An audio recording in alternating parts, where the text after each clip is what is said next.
भारतीय संस्कृति विश्व की प्राचीनतम संस्कृतियों में से एक है। यहीं से मानव ने अन्य जगहों पर बसाहट करने और वैदिक धर्म की नींव रखी थी। आज से 3500 वर्ष पूर्व की जो सभ्यताएं जीवित थी, उनको पश्चिमी इतिहासकारों ने प्राचीन सभ्यताएं मानकर ही मानव इतिहास और समाज का विश्लेषण किया, लेकिन उनका यह विश्लेषण एकदम गलत और ईसाई धर्म को स्थापित करने वाला था। ईसा से 2300 वर्ष पूर्व सुमेरिया, 2000 वर्ष पूर्व बेबीलोनिया, 2000 ईसा वर्ष पूर्व ईरान, 2000 ईसा वर्ष पूर्व मिस्र, 1450 ईसा वर्ष पूर्व असीरिया और 800 ईसा पूर्व रोम की सभ्यताएं विद्यमान थी। इन सभी से पूर्व महाभारत का युद्ध लड़ा गया था। इसका मतलब कि 3500 ईसा पूर्व भारत में एक पूर्ण विकसित सभ्यता थी। सिंधु घाटी की सभ्यता। हिमालय से निकलकर सिंधु नदी अरब के समुद्र में गिर जाती है। प्राचीन काल में इस नदी के आसपास फैली सभ्यता को ही सिंधु घाटी की सभ्यता कहते हैं। इस नदी के किनारे के दो स्थानों हड़प्पा और मोहनजोदड़ो में की गई खुदाई में सबसे प्राचीन और पूरी तरह विकसित नगर और सभ्यता के अवशेष मिले हैं। इसके बाद चन्हुदारो, लोथल, कालीबंगा, धोलावीरा, कच्छ आदि जगहों पर खुदाई करके प्राचीन काल के कई अवशेष इकट्ठे किए गए। सिंधु घाटी की सभ्यता को दुनिया की सबसे रहस्यमय सभ्यताएं माना जाता है, क्योंकि इसके पतन के कारणों का अभी तक खुलासा नहीं हुआ है। सिंधु और सरस्वती के बीच के क्षेत्र में कई विकसित नगर बसे हुए थे। यहीं पर सिंधु घाटी की सभ्यता और मोहनजोदड़ो के शहर भी बसे हुए थे। मोहनजोदड़ो सिंधु नदी के दो तटों पर स्थित है। सुमेरिया। सुमेर सभ्यता को ही मेसोपोटामिया की सभ्यता कहा जाता है। मेसोपोटामिया का अर्थ होता है दो नदियों के बीच की भूमि। दजला और फुरात दो नदियों के बीच को कहते हैं। इसमें आधुनिक इराक, उत्तर पूर्वी सीरिया, दक्षिण पूर्वी तुर्की तथा ईरान के कुज़ेकिस्तान प्रांत के क्षेत्र शामिल हैं। यहाँ के बाद की जातियाँ क्षेत्र तुर्क, कुर्द, यजीदी, अश्वरी, सबाइन, हिब्री आदि सभी जातियाँ ययाति, भृगु, अत्री वंश की मानी गई हैं। सुमेरियन सभ्यता के प्रमुख शहर उर, किश, एरेक, एरिडी, लारसा, लगाश, निसिन, निपुर आदि थे।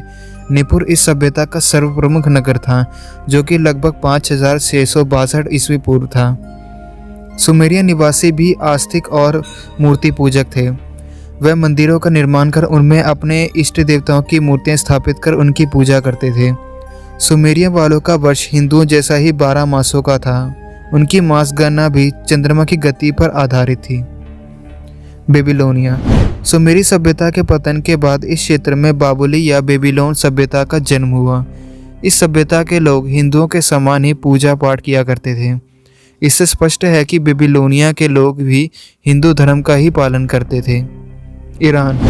ईरान को प्राचीन काल में पारस्य देश का कहा जाता था। आर्यन से ईरान शब्द की उत्पत्ति हुई है। ईसा की 7वीं शताब्दी में जब खलीफाओं का आक्रमण बढ़ गया, तब अधिकतर लोगों को इस्लाम धर्म अपनाना पड़ा और जो नहीं चाहते थे उन्हें अपने ही देश को छोड़कर दूसरे देशों में शरण लेनी पड़ी। यहाँ का मूल धर्म तो वैदिक धर्म ही था, लेकिन जरथुस्त्र ने वेदों पर आधारित पारसी धर्म की शुरुआत की। प्राचीन काल में आर्यों का एक समूह ईरान में ही रहता था। ईरान में वैदिक कालीन धर्म और संस्कृति का गहरा प्रभाव था। जरथुस्त्र को ऋग्वेद के अंगिरा, बृहस्पति आदि ऋषियों का समकालिक माना जाता है। इतिहासकारों के अनुसार जरथुस्त्र 1700 से 1500 ईस्वी पूर्व के बीच हुए थे। यह लगभग वही काल था जब राजा सुदास का आर्यावर्त में शासन था और दूसरी ओर हजरत इब्राहिम अपने धर्म का प्रचार प्रसार कर रहे थे।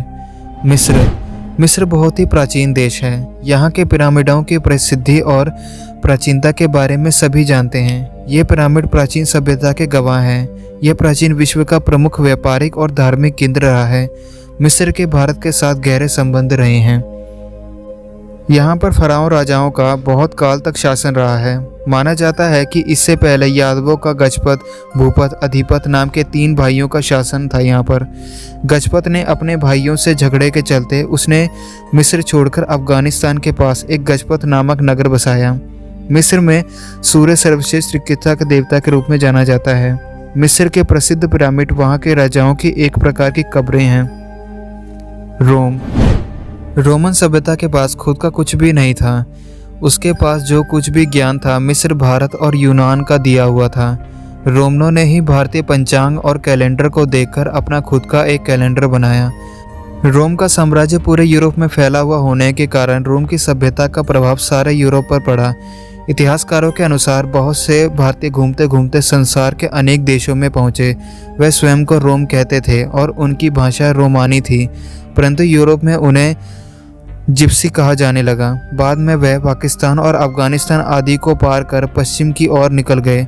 वहां से ईरान और इराक होते हुए वे तुर्की पहुंचे। फारस तोरस की पहाड़ी से होते हुए वे अनेक देशों में पहुंचे। इस अवधि में वे लोग ये भूल गए कि वे कहाँ के निवासी हैं, परंतु उन्होंने अपनी भाषा, रहन सहन के ढंग, रीति रिवाज और व्यवसाय आदि को नहीं छोड़ा। रोम लोगों को उनके नृत्य और संगीत के लिए जाना जाता है। कहा जाता है कि हर एक रोम गायक और अद्भुत कलाकार होता था। माया सभ्यता। अमेरिका की प्राचीन माया सभ्यता ग्वाटेमाला, मेक्सिको, होंडुरास तथा युकाटन प्रायद्वीप में स्थापित थी। यह एक कृषि पर आधारित सभ्यता थी। 250 ईस्वी से 900 ईस्वी के बीच माया सभ्यता अपने चरम पर थी। इस सभ्यता में खगोल शास्त्र, गणित और काल चक्र को काफ़ी महत्व दिया जाता था। मेक्सिको इस सभ्यता का गढ़ था। अमेरिकन इतिहासकार मानते हैं कि भारतीय आर्यों ने ही अमेरिका महाद्वीप पर सबसे पहले बस्तियां बसाई। अमेरिका के रेड इंडियन वहाँ के आदि निवासी माने जाते हैं और हिंदू संस्कृति वहाँ पर आज से हज़ारों साल पहले पहुँच गई थी। माना जाता है कि बसाहट महाभारत काल से भी पहले हुई थी। तो ये थी दोस्तों हमारी आज की वीडियो। आपको ये वीडियो कैसी लगी हमें कमेंट बॉक्स में ज़रूर बताइए। Thanks for watching.